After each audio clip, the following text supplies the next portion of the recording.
Some big things are brewing with Luxo. It's been a while since I talked about Luxo. I've been sharing some key things here and there on the Patreon, but I wanted to jump more into what is really going on with Luxo and also highlight some key things that you may not even be aware of. So for one, we're going to get into some of the recent developments. We're also going to do a comprehensive breakdown actually of the history behind Fabian Vogelsteller, his role in ERC20, which by the way is still the most popular smart contract ever made, and get into some other things that I don't think people have understood about the role of Luxo, what it really truly does, and what it actually is looking to accomplish. Consider smashing that like. Let's get into the material and why, of course, it matters to you. After these messages, we'll be right back. How would you like to earn an extra $100, $200, or even $500 a day, even more than that? I have many friends that are earning money every single day trading futures on BTCC. It's a simple process, and even if you don't want to learn how to trade, you could follow a trader on the site and let him do the trading for you. So even if you don't know how to trade, there is a way to make money. But I suggest learn how to trade. Earn you some extra money on BTCC. It's easy, you don't have to KYC, and you don't have to use a virtual private network VPN. This is a wonderful site. They've been around since 2011. Give them a shot.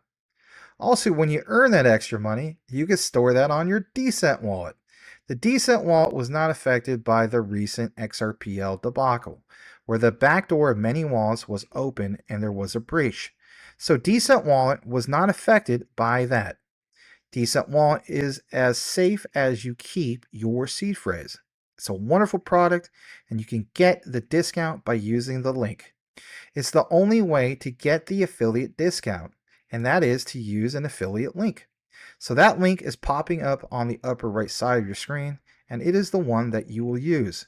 You will also get free shipping. Pick you up a Decent wallet today. Secure your assets. If you don't have them stored in a wallet and sitting on an exchange, then you're at risk. So pick you one up today. Thank you. First thing is this, literally from the official Luxo account on X. And this has been pinned, but it's still very, very valid, and it's recent.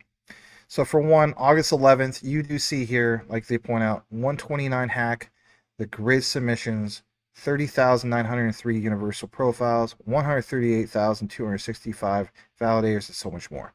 The first half of 2025 shows the Luxo ecosystem is growing fast. And again, that's what's key here. We want to see something like this that, let's face it, a lot of people haven't really heard of, but blast off with some real world use case and, of course, adoption. We want that with basically anything. What you see here is basically the whole idea that the Luxo ecosystem, it's their snapshot of what they did in the first half of the year, okay?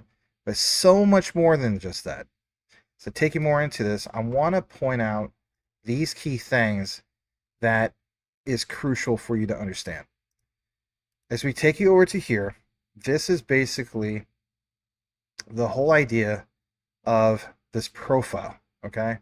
And in the profile, you will see some key things. So for one, it's called universaleverything.io.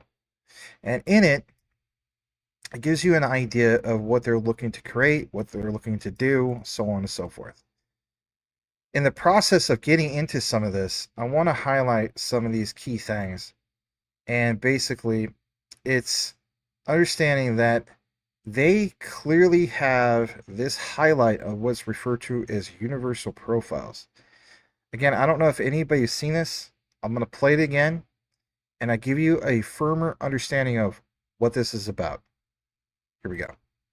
Luxo, Universal Profiles, and Universal Everything aren't just products, they represent a vision to reshape the web itself. The web has allowed us to connect, change messages, share videos and content, but it never gave us a truly self-owned identity system. Thanks to blockchain, this is now possible.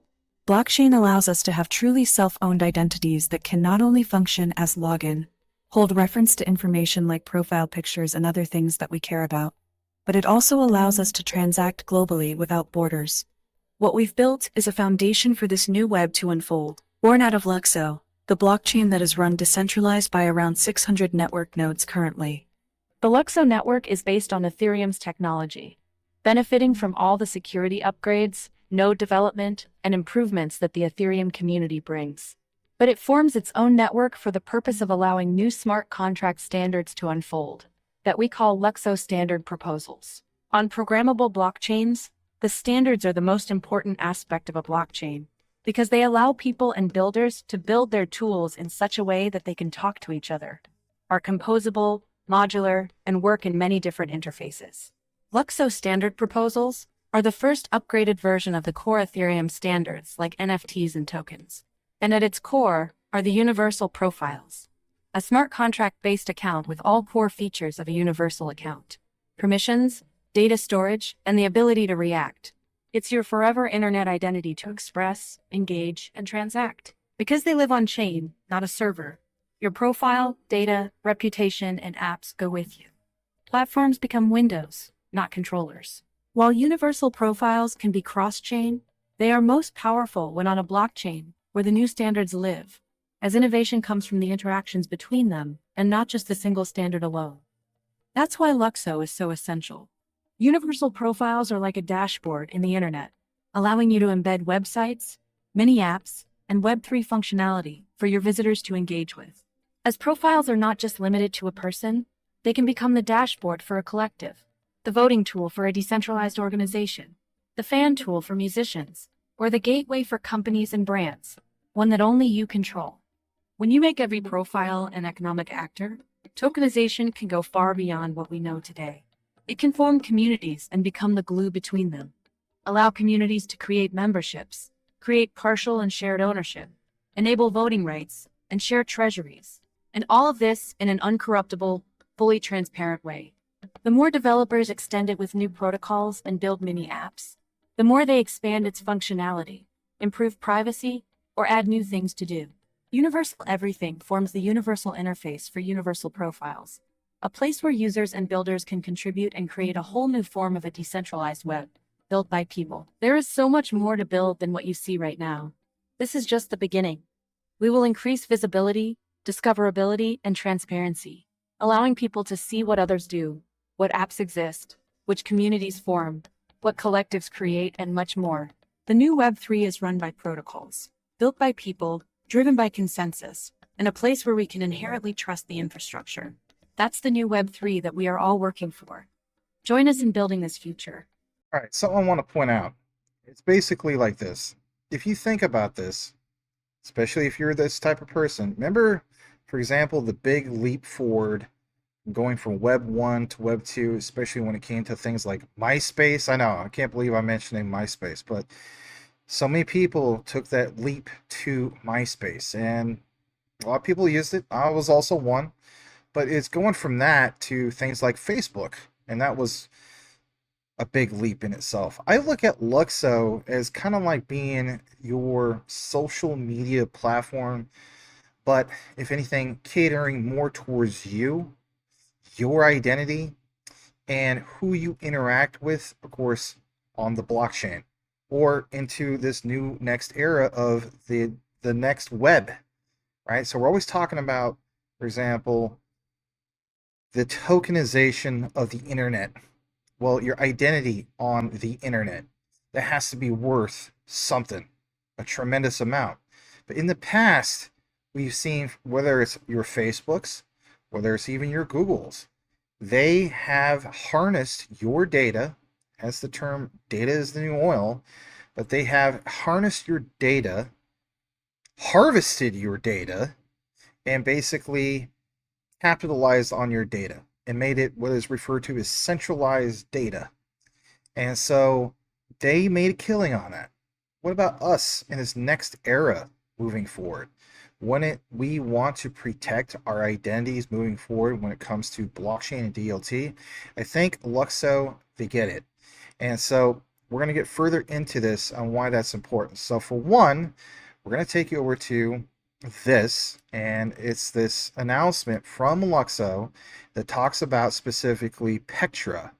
And it's basically this thing that's on Luxo testnet. It's been successful.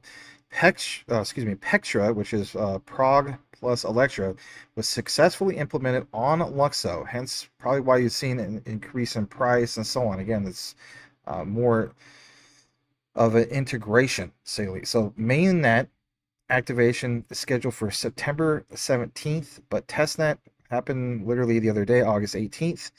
And again, this was a fork. It was successful. All right, do you want to know why this is big? Well, 15 hours ago, here's what this brought to the table.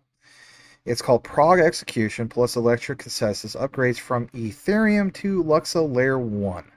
Don't ever forget that Luxo is, in fact, a Layer 1. As you also will see here, keeps Luxo compatible with Ethereum tooling amongst the newest EVM features. So when you hear this terminology, again, back to Fabian Vogelsteller talking about how Luxo is literally a fancier version of Ethereum. I would hope so. I mean, I'm not the biggest fan of Ethereum. I respect that it's been tried and tested, but I mean, we need to enter into the next phase of anything and everything, and especially something like this.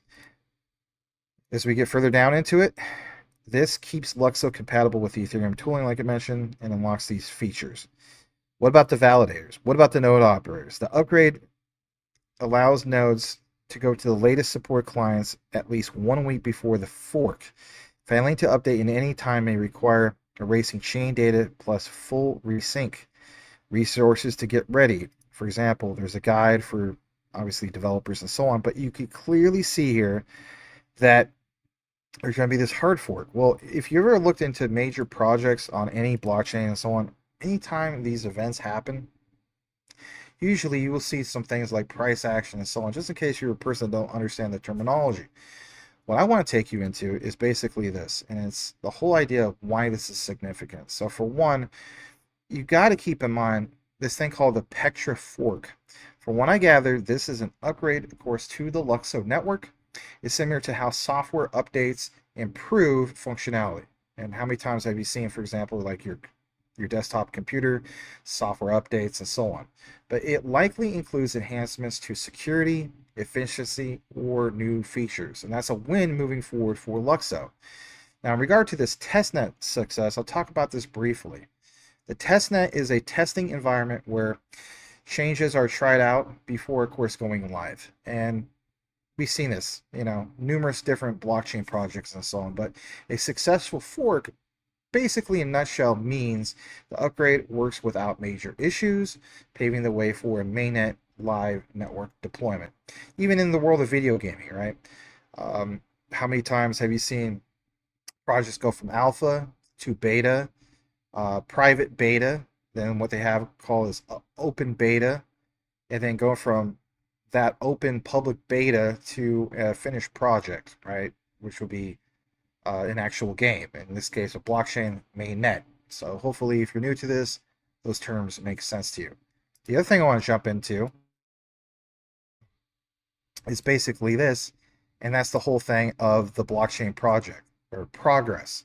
So for Luxo, it's definitely a platform that's focused on digital identity, hence the universal profiles, creates industries, for example, that could upgrade to improve its infrastructure, attracting more users, and of course developers. That's always a big win moving forward. In summary, the Luxo Pectra fork's success on testnet marks a key step to basically upgrading the Luxo blockchain.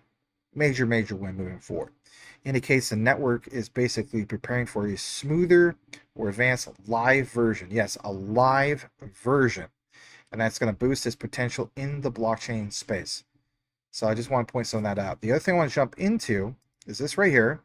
And this, basically what this brings to the whole thing. So for one, Prog Execution plus Electra consensus upgrades from Ethereum to Luxo Layer 1 keeps Luxo compatible with Ethereum tooling. And we just mentioned this, but again, unlocking the newest EVM features. If you think about, look at other projects that involve EVM features, like your Axelars and so on. But instead of us referencing like what Axelar is doing with XRP. What about what Luxo is doing with Ethereum?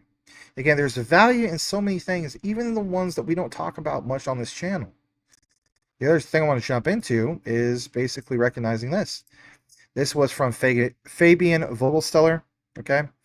Both Bruce Pond, who is this gentleman right here, okay, founder of Ocean Protocol, which I've covered them in the past, and also Trent McConaughey from the ASI Alliance, also founder of Ocean Protocol, have been following the journey of Luxo since day one, sometimes less, sometimes more.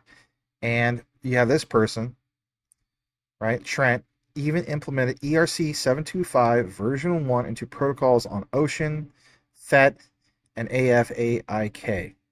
So we're talking about some big projects.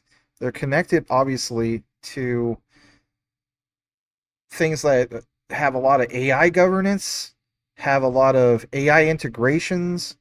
We covered this in the past when it comes to specifically like Singularity Net. Remember the merger? And these are all big projects when it comes to AI. To see Luxo with this connection, I think is very well worth pointing out.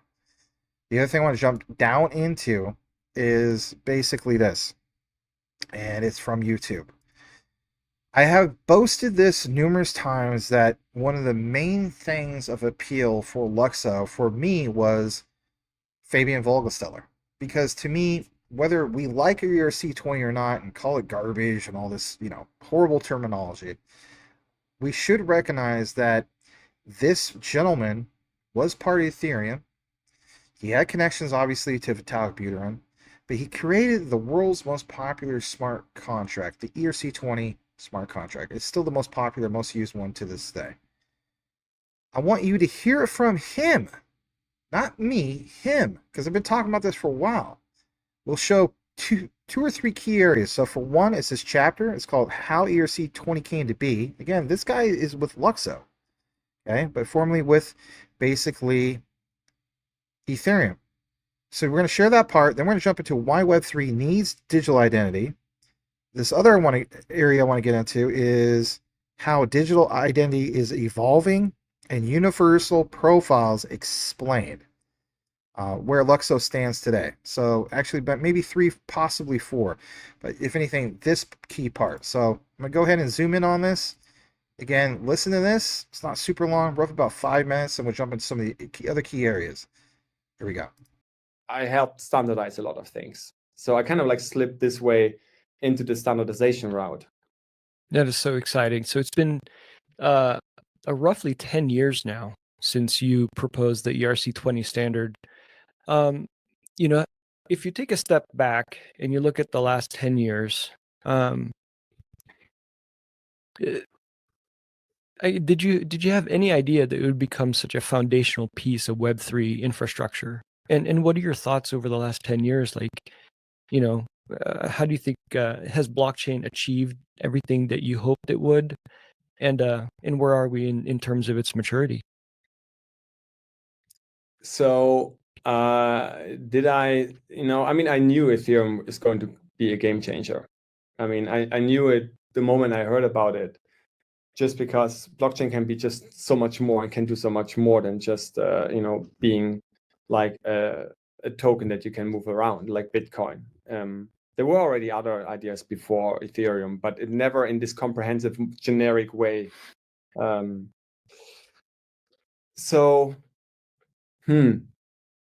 we are looking back at Ethereum, I mean, we have now 10 years in blockchain, and this is actually the interesting thing. We have 10 years in blockchain, and we're still kind of stuck without really mainstream adoption. We have pretty much everything is just revolving around tokens, and because of tokens and because of ERC20, everything is wallets, tokens, and trading.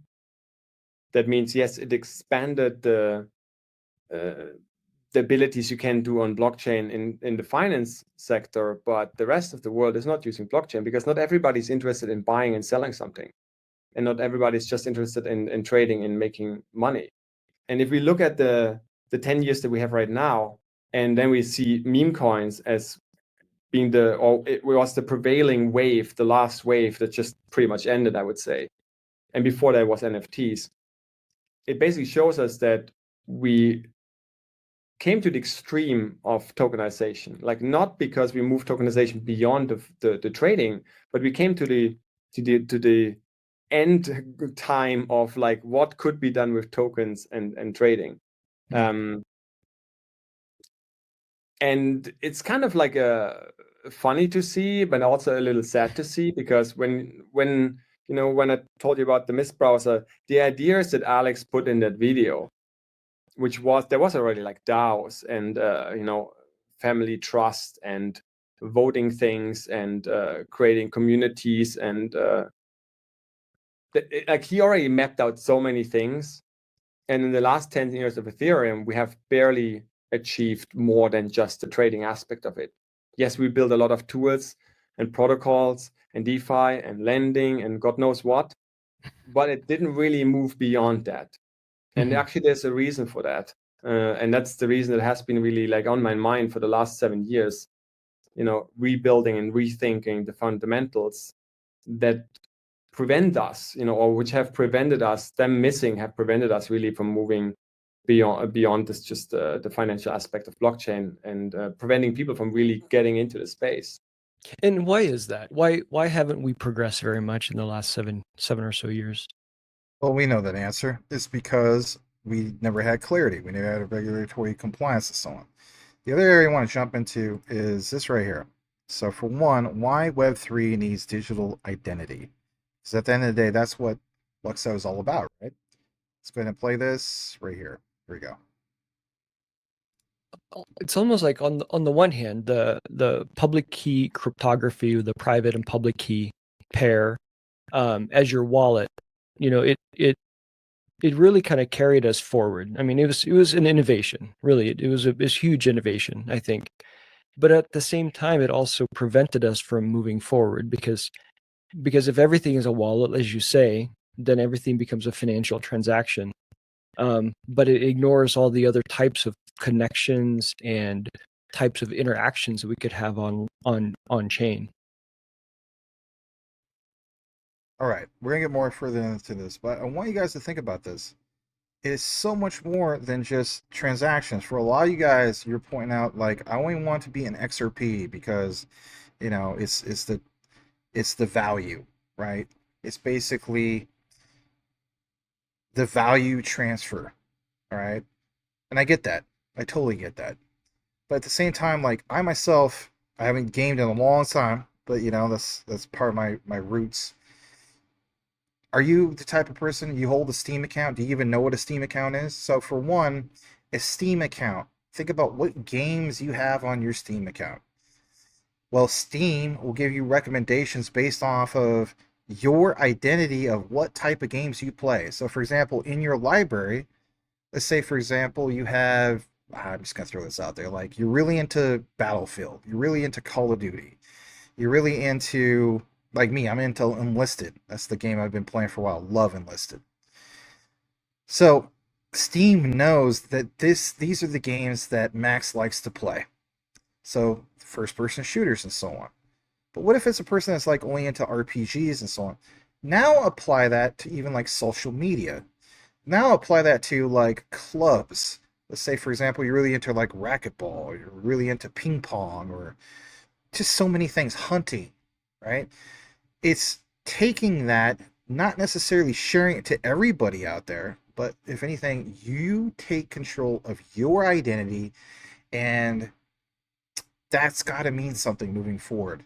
Getting away or going away from the powers that be, your centralized control of just shoving all this stuff in your face, where it's not respecting that your data from you, yes, you, is worth something. This is going to flip the script. And by the way, a very limited supply if you're new to this.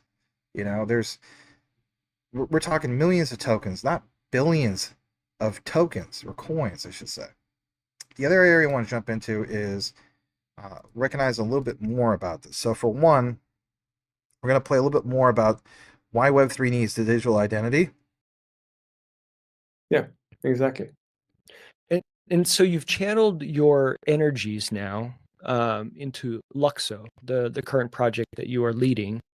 With Luxo, is this the primary problem you're trying to solve? The problem of I guess digital identity and also fixing kind of a piece of Web3 infrastructure that's kind of been missing?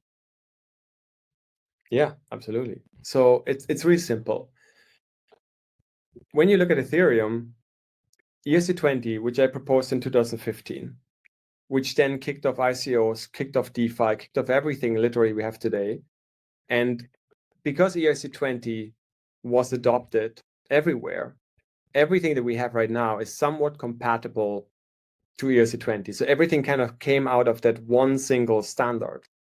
The whole blockchain space today came out of this one single standard, more or less, and plus blockchain itself. Ethereum was always meant for more. As you can see in this Mist browser video, the ideas were many, and they were far beyond. Like the finance part of it was actually a very small part of this Mist browser vision. The bigger part was the social aspect, was the network states and decentralized communities part. But because we didn't have any kind of like standards that really support this, and there's one kind of problem. Once you have a network effect around something, the network effect rolls. Now everybody's built stuff around tokens and God knows what. But it's really hard if you have a certain standard to then go and change it. Because if you want to come up with a new token standard, if you want to come up with radical new standards, it's really hard to tell people on an existing network, hey, can you please just redeploy your tokens? Could you do a token migration? Or even Ethereum is trying to introduce a smart account or like advocate for the development and the standardization of it. And, it barely has adoption yet, right? And then we see, proposals in the forks that try to make it easier, where you can convert an EOA into a smart account, and even that is struggling. So sometimes what you need to do is you need to start from scratch. You need to go back to the fundamentals, evolve the fundamentals without necessarily trying to be backwards compatible, so that you have the right foundations. Because on Ethereum, the only foundation we really have that is widely adopted is ERC20. Everything else is just systems on top. And that's pretty much it. Like many kind of like, derivatives and evolutions of this, but the core foundation is still the same. But when you go and you start from scratch and you think, okay, if we want to make an Ethereum, but that's human friendly, like what's the most primary thing we need to solve? We need to first create an on-chain account that's not just a wallet, but it's also a profile that can be properly managed from many different devices, where security is not tied to a single private key, but it can be tied to your devices. It can be changed over time, where you can have recovery options and people can build new kind of recovery options. You need to also be able to store information at that account, and not just in an external system like ENS, where you have an ENS registry and then you have your wallet, right? But those are only loosely connected, because you could switch your ENS to another wallet. So your whole history on chain constantly changes, while your identity metadata kind of stays here. You need to make sure these are hardwired. You need to make sure that the on-chain identity that acts holds the same metadata in the same place, in the same smart contract, and it can't be decoupled, because otherwise it's not a reliable identity for the long term. And then you need the ability that your account can react, that it can react automatically on incoming tokens, assets, a protocol following you, or whatever people want to invent. They need to be able to interact with your account, and your account should ideally be able to automatically act. So these were the fundamentals that I figured out would need to be in a proper account that can be used for things far beyond just the money part. So that's the fundamentals. And then you also need to evolve the token standards, right? You need to evolve the standards that have been there, because in the last 10 years of Ethereum, we had a lot of learnings, and we are missing the notifications thing I just talked about, right? That you can inform a recipient.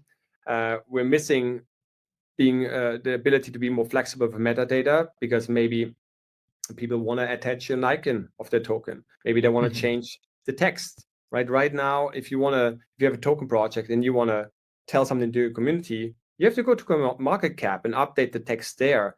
or you have to go you do Twitter, and then it's really hard for the person even to find like, oh, what's the official source of this token? But what about putting it right at the smart contract of the token, which you definitely know would be the absolute truth, right? Because that is what is the token contract itself. So if that can update the metadata, you know that's definitely the project team who did it, because no one else could do that. The bottom line for me is this, and we'll end it here. I want people to understand that you can clearly see that he wanted to accomplish some things with Ethereum. If anything, he left that, he's with Luxo, and he's accomplishing those goals, but if anything, with a project that has a very limited supply. So for one, you're getting all the bells and whistles of Ethereum, but at scale. You could draw your own conclusion that he is right. This is fancier Ethereum. The other thing I want to point out is it's kind of like a simple analogy. I mean, is it as basic as like an airplane going to a jet, or basically like Windows, Microsoft Windows? I mean, why would you want to just stick around on Windows 95, Windows 98? No. Think about how Microsoft Windows progressed.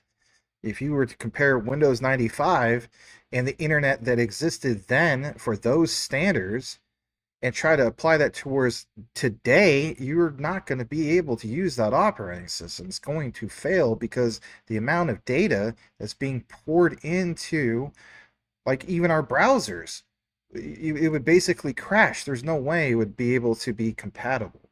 Look at Luxo in that same light, that it accomplishes everything that the outdated Ethereum basically did, but takes it to a whole other level. To me, there's got to be tremendous value in that. I recognize that. I did buy on the way down, right? I bought as low as 57, 58 cents. That's literally the bottom of the bottom, way up on that. But it ain't about me buying Luxo. Are you a person that recognizes Luxo? So it's been a while since we talked about it, but I just wanted to share some of these key insights because you got to, again, you remember back in 2024, this thing was over 11 bucks.